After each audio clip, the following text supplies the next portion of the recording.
अस्सलाम वालेकुम। अब हम हमारी ग्रामर सीरीज़ का चौथा लेक्चर जो है वो रिकॉर्ड करने जा रहे हैं। और जब मैं तीसरा लेक्चर रिकॉर्ड कर रहा था तो अनफॉर्चुनेटली वो मुझे अचानक दरवाज़ा नॉक हुआ तो जाना पड़ गया, इसलिए वो बीच में स्किप करना पड़ गया, रुकना पड़ गया थोड़ा। तो वो मैं आपको पहले बता दूं, उसके बाद हमने आज पैसिव वॉइस करने हैं चौथे लेक्चर में। तो हम बात कर रहे थे इसमें इसके पास्ट इंडेफिनेट और पास्ट परफेक्ट टेंस के फ़र्क की। तो मैं ये बता रहा था कि अब से बैठ के हम पीछे माजी की बात करें, किसी भी हद तक माजी की बात करें तो पास्ट इंडेफिनेट जो है वो टेंस इस्तेमाल होगा, सेकंड फॉर्म वाला, जिसमें दूसरी फॉर्म वर्ब की इस्तेमाल होती है। लेकिन उस जो है माजी में खड़े हो के अगर हम मज़ीद पीछे माजी की बात करना चाहें तो उसके लिए हम पास्ट परफेक्ट टेंस लगाएंगे। उसकी मैं आपको मिसाल बता रहा था, I had eaten my dinner before he called. तो इसका मतलब ये है कि जो काल वाला काम है ना, I had eaten my dinner, पहले उसने खाना खाया, बिफोर ही कॉल्ड, तो फिर उसने कॉल की, मतलब जो कॉल हम अब यहाँ हाल में बैठे हैं, प्रेजेंट में बैठे हैं। अब हमसे नज़दीक जो काम है ना, इन दो कामों में से एक काम है I had eaten my dinner, खाना खाया, दूसरा जो है बिफोर ही कॉल की, उसने कॉल की। अब हम हमारे लिए अगर हम माजी में सफ़र करना शुरू कर दें तो हमारे लिए पहले जो है वो आएगा कॉल जो उसने की है, पहले जो आएगा वो कॉल जो उसने हमको किया वो आएगा बिफोर ही कॉल्ड। इसलिए इसमें उसने पास्ट इंडेफिनिट टेंस इस्तेमाल किया है, बिफोर ही कॉल्ड। ठीक है। अब बिफोर ही उसकी कॉल करने से वो कहता है कि कॉल उसकी आने से पहले जो है वो मैं खाना खा चुका था। तो जो है ना उसके लिए फिर जो है हैड जो है वो इस्तेमाल हुआ है। इसी तरह जो है the thief had run away before police arrived. तो इसी तरह अब हम यहाँ पे बैठे हैं तो हम अगर ये दो इवेंट हुए, एक ये कि थीफ हैड रन अवे और दूसरा इवेंट ये हुआ है कि before the police arrived, police के आने से पहले चोर भाग चुके थे। अब ये दो इवेंट हुए हैं। तो अब हम यहाँ हाल में बैठ के अगर देखें, प्रेजेंट में बैठ के देखें, तो हमसे सबसे ज़्यादा नज़दीक इवेंट है पुलिस का आना। मतलब पहले चोरों ने चोरी की ना, बाद में पुलिस वाले आए। ठीक है। तो हमसे नज़दीक क्या है, हमसे नज़दीक है बिफोर द पुलिस अराइव्ड। तो इसलिए जो हमसे नज़दीक है उसके लिए हम पास्ट इंडेफिनिट टेंस इस्तेमाल करेंगे। और पुलिस अराइव्ड के मौके पे बैठ के हम अगर उससे मज़ीद पीछे की बात करेंगे, मज़ीद पीछे की बात क्या है, the thief had run away. ठीक है।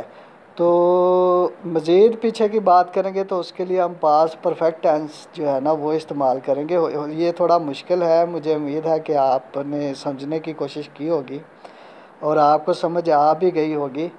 मतलब ये है कि हम माजी में हाल में बैठ के हम माजी की बात करते हैं ना, तो माजी में अगर हमने सिर्फ़ एक माजी की बात करनी है कि आज से मतलब जो है कुछ ऐसा पहले हमने कोई काम किया, तो उसके लिए हम पास्ट इंडेफिनिट सिंपल टेंस इस्तेमाल करेंगे।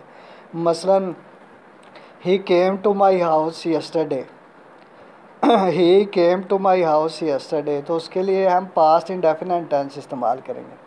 लेकिन वो यस्टरडे में अगर खड़े हो के हमने मज़ीद पीछे की बात करनी हो तो उसके लिए हम पास्ट परफेक्ट टेंस इस्तेमाल करेंगे।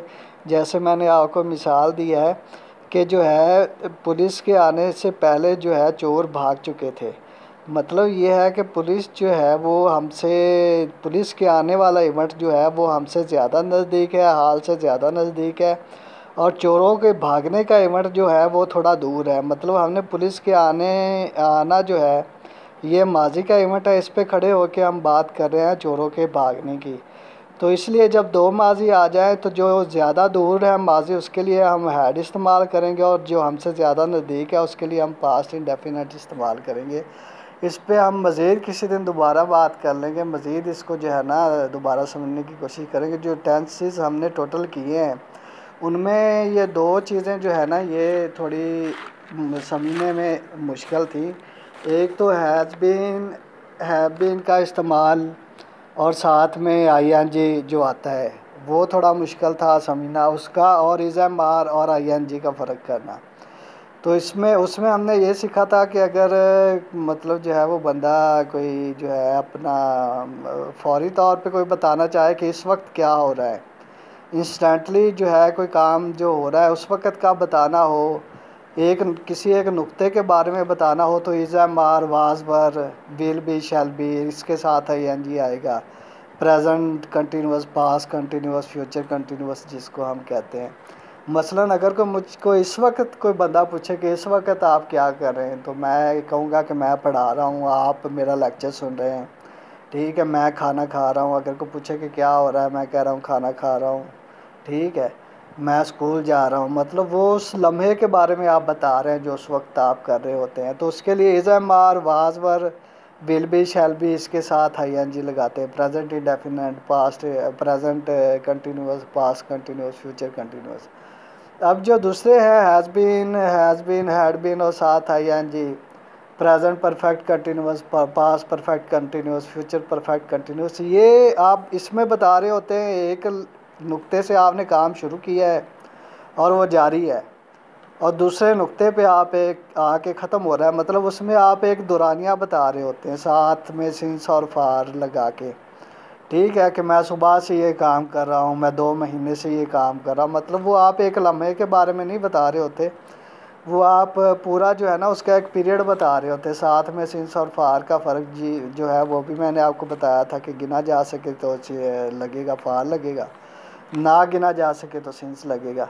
इसी तरह जो है एक फ़र्क ये है, एक फ़र्क है पास्ट इंडेफिनिट और पास्ट परफेक्ट का, जो मैंने अभी आपको बताया कि अभी आप प्रेजेंट में बैठ के इस लम्हे पे बैठ के अगर आप जो है माजी के पीछे बात करेंगे तो जो सबसे पहला इवेंट आएगा माजी का, उसको हम सिंपल पास्ट इंडेफिनिट में उसको करेंगे उसका तर्जमा। और अगर उस इवेंट पे खड़े होकर हम मज़ीद पीछे की तरफ जाना चाहते हैं तो उसको हम पास्ट परफेक्ट जो है उसमें उसका तर्जमा करेंगे।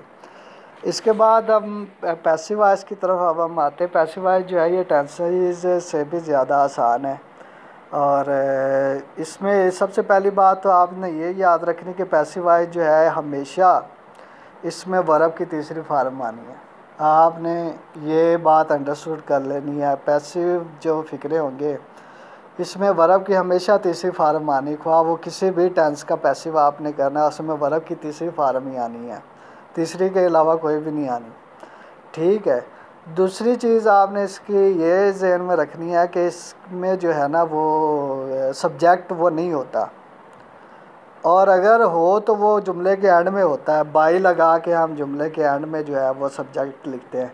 लेकिन आपने कोशिश करनी है, अच्छी अंग्रेज़ी लिखते वक्त लोग नहीं कोशिश करते हैं कि जो है वो सब्जेक्ट ना लिखना पड़े। और ये भी कोशिश करनी है आपने कि जुमला जो है वो डायरेक्ट टेंस में लिखें। ये पैसिव वॉइस मजबूरी में लिखने के लिए होते हैं, ये आपने शौकिया नहीं लिखना। कोशिश करनी है कि अपने जुमले जो है वो आपने एक्टिव टेंस में ही लिखने हैं, जिसमें सब्जेक्ट शुरू में आता है, फिर वर्ब आती है और हेल्पिंग वर्ब आती है, ऑब्जेक्ट आता है। ये मजबूरी में आपने जो है ना इसको पैसिव को इस्तेमाल करना है। तो अब हम शुरू करते हैं। जो प्रेजेंट इंडेफिनिट टेंस का पैसिव है उसको आपने जो है ना करना है। मिसाल मैंने लिखी है द फूड इज़ ईटन, ये तो मैंने आपको बता दिया कि इसमें जो है फार्म सब में तीसरी आनी है। अब इसमें जो है इज़ एम आर आना है, पहले में प्रेजेंट में क्या आना है, इज़ एम आर आना है, और ऑब्जेक्ट आना है शुरू में, ऑब्जेक्ट आना है, इज़ एम आर आना है, और वर्ब की तीसरी फार्म आना है। मतलब इसका ये है कि खाना खाया जाता है।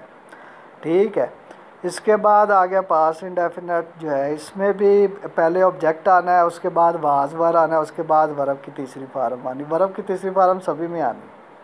ठीक है, द फूड वाज ईटन, अगर ये जमा होता तो वर आ जाता। ठीक है, ये पास्ट इंडेफिनिट का पैसिव है, मतलब जो है वो खाना खाया गया, उर्दू में इसको यूँ कह लेंगे हम। इसी तरह अगर ये कहना हो कि खाना खाया जाएगा तो फ्यूचर इंडेफिनिट का पैसिव ऐसे बनेगा the food will be eaten, the food will be eaten. पहले वो था खाली विल के साथ, अगर एक्टिव सेंटेंस हो तो विल के साथ वो हम लगाते हैं I will go to school, be need का फैक्टर्स में नहीं आता। लेकिन प्रॉब्लम ये है कि यहाँ पे अगर विल के बाद आप वर्ब की तीसरी फार्म नहीं लगा सकते, तो उसके लिए उन्होंने जो है पैसिव में हमने ये पढ़ा कि हमेशा वर्ब की तीसरी फार्म लगेगी। तो वो तीसरी फार्म लगाने के लिए बीच में उन्होंने बी इंट्रोड्यूस करवा दिया। आप समझ आए, बी इंट्रोड्यूस करवा दिया। अगर बी को निकाल दें हम बीच में से तो फिर हम आगे वर्ब की तीसरी फार्म नहीं लगा सकते। तो तीसरी फार्म लगाने के लिए उन्होंने बी इंट्रोड्यूस करवा दिया। तो अब एक बार इसको दोहरा लेते हैं। सबसे पहले ये है कि तमाम दुनिया के जितने भी पैसिव फ़िक्रे हैं अंग्रेज़ी के, उनमें हमेशा वर्ब की तीसरी फार्म लगेगी और वो स्टार्ट ऑब्जेक्ट से होगा, ऑब्जेक्ट से वो स्टार्ट होगा। प्रेजेंट इंडेफिनेट जो है इसमें इज़ एम आर लिखेंगे और वर्ब की तीसरी फार्म लिखेंगे the food is eaten. Past indefinite जो है इसमें वाज वर लिखेंगे और वर्ब की तीसरी फार्म लिखेंगे द फूड वाज ईटन, खाना खाया गया। फ्यूचर जो है इसमें जो है वर्ब की तीसरी फार्म लगाएंगे और विल बी शैल बी लगाएंगे the food will be eaten, खाना खाया जाएगा। इसी तरह आगे जो है हम कंटिन्यूस की तरफ आते हैं। प्रेजेंट कंटिन्यूस ये है कि the food is being eaten. अब ये चीज़ बड़ी इंटरेस्टिंग है। सबसे पहले हमने ये पढ़ा कि जो है वो इनमें सब में वर्ब की तीसरी फार्म आनी है। अब प्रॉब्लम ये है कि इसमें जो है वो आईएनजी वाला फैक्टर भी है, रहा वाला फैक्टर भी है। तो रहा वाला फैक्टर को और वर्ब की तीसरी हालत को उन्होंने कैसे मतलब इस कमी को उन्होंने पूरा किया कि उन्होंने वर्ब की तीसरी फार्म तो उन्होंने रहने दी, आईएनजी के लिए उन्होंने बीइंग इंट्रोड्यूस करवा दिया। आईएनजी के लिए उन्होंने बीइंग इंट्रोड्यूस करवा दिया। अब आपने ये करना है कि आप रहा वाले फ़िक्रे को कभी भी आपने उसकी पैसिव बनानी है ना, तो उसमें आपने बीइंग लाजमी लगाना, वो आपको लगाना पड़ेगा रहा वाला फैक्टर साथ बीच में लेके आने के लिए। तो प्रेजेंट कंटिन्यूस में लगेगा the food is being eaten, ठीक है। इज़ एम आर लगेगी हेल्पिंग वर्ब, उसके जो है वो ऑब्जेक्ट के वाहद और जमा होने के मुताबिक लगेगी ये। इसी तरह पास्ट कंटिन्यूस में लगेगी the food was being eaten, अगर जमा होगा तो वर आ जाएगा वर बीइंग ईटन, ठीक है। बाकी फ्यूचर जो है, फ्यूचर कंटिन्यूस की पैसिव जो है वो बनती ही नहीं है, इसकी पैसिव होती ही नहीं है। इसके बाद आ गया परफेक्ट जो है टेंस। परफेक्ट की जो है टेंसेस उनकी हम बनाएंगे पैसिव, ये भी इंतहाई आसान है। प्रेजेंट परफेक्ट जो है उसके साथ आएगा हैज़ बीन ईटन। इन परफेक्ट के जितने भी जो हैं वो पैसिव हैं उनके साथ हैज़ बीन, हैड बीन ये लाजमी आएगा, ठीक है। The food has been eaten, खाना खाया जा चुका है। The food had been eaten, खाना खाया जा चुका था पास्ट परफेक्ट की पैसिव करने के लिए। फ्यूचर परफेक्ट की पैसिव करने के लिए the food will have been eaten, खाना खाया जा चुका होगा। तो ये आप देख लें कि ये अगर आपने जिस तरतीब से मैंने आपको ये लिख के दी है ना, ये इस तरतीब से कोई भी नहीं करवाता। और इस तरतीब से ये टेंस और एक्टिव पैसिव ये अगर आप समझना चाहें तो ये ज़्यादा से ज़्यादा 15 से 20 मिनट का काम है और आपको इस तरीके से ये समझ जाएगा कि आपको ये कभी भूल भी नहीं सकते अगर आप इन पे चीज़ों पे, इनकी बनावट पे जो है वो आप थोड़ा थोड़ा गौर कर लें।